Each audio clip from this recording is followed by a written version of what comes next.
Hey everybody, Joel Norden, and today I am reviewing Armor for Sleep's new album, The Rain Museum. Armor for Sleep is a post-hardcore emo band from New Jersey, and I believe this is their fourth album. And it's been a while since they put anything out, so I was pretty excited to see what it sounded like. I believe 2007 was their last album. Let's double check that. Yeah, 2007. The only album I've actually heard from these guys is What to Do When You're Dead, which was a pretty cool album. Really enjoyed that one.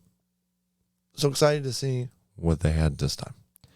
Intros with a instrumental track that's about a little over 2 minutes long, and it's got a nice piano sound to it.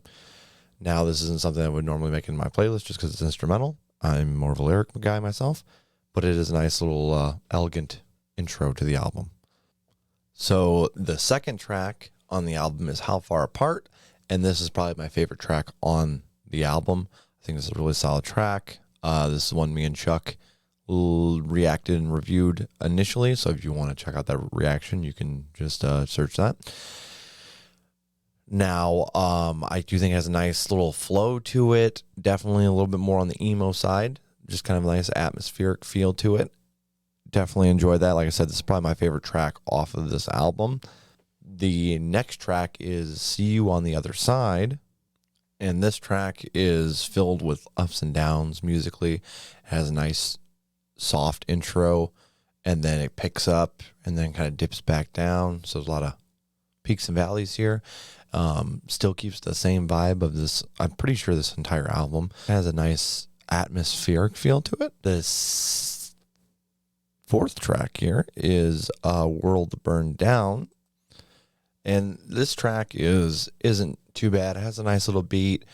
Personally, not my favorite. It's okay. It does have a nice little rhythm there, but there just wasn't enough there to really catch my attention. And I would say too, this album is strong on the first half, while it's weaker on the second half, in my opinion. The fifth track is In This Nightmare Together, and this track has a nice post-hardcore feel to it, a little bit more energy behind there. Still keeps with the tone of the rest of the album, but definitely has a little bit more energy than what we've seen so far on this album. And this next one is New Rainbows, and this one, it returns back to its kind of an elegant sound here. It has a really nice flow and it's catchy, and I do enjoy this one. Now for the rest of the album, if we look here,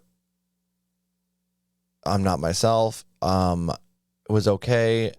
Whatever, who cares? This was one that I really was not a fan of. We did a reaction for it, and I felt it was very boring, especially comparatively to the rest of the album. It just really didn't do much for me, and I kind of felt like that throughout the rest of this album. For me personally, the second half of the album was a lot weaker.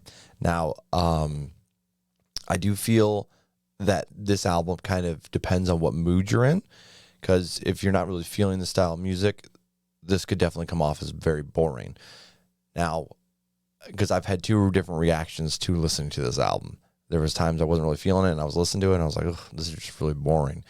And then there was other times I was listening to it, and I was in the mood for it, or the atmosphere around me was perfect for this album. And I was like, okay, I kind of like this. And then coming back to it later, I was like, torn.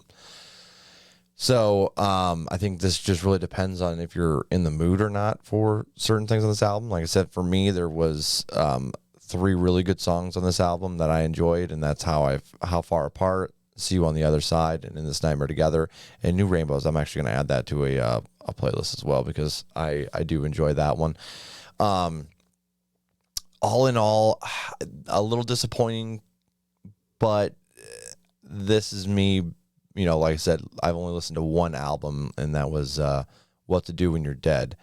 And you can see I got a little spotty there even. But I definitely enjoy the overall vibe of this album. I like the atmosphere of it. And I think that's kind of cool.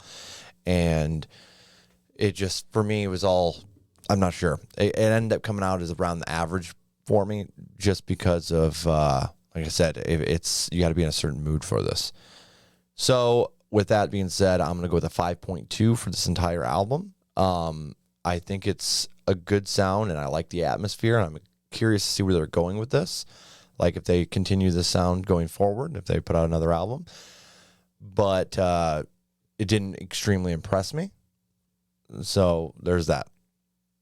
Definitely have a couple songs off of it in my playlist, but as a whole, yeah, I think it was an okay album.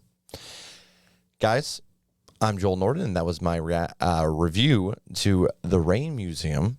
And if you guys enjoyed the review, do me a favor, hit that like button, drop down in the comments, let me know what you think of this album, because we each have our own opinions when it comes to music, and I know I would like to hear what you guys think as well. And that'll be it for me, guys. Joel Norton, and until next time, I hope you all have a wonderful day. Peace out.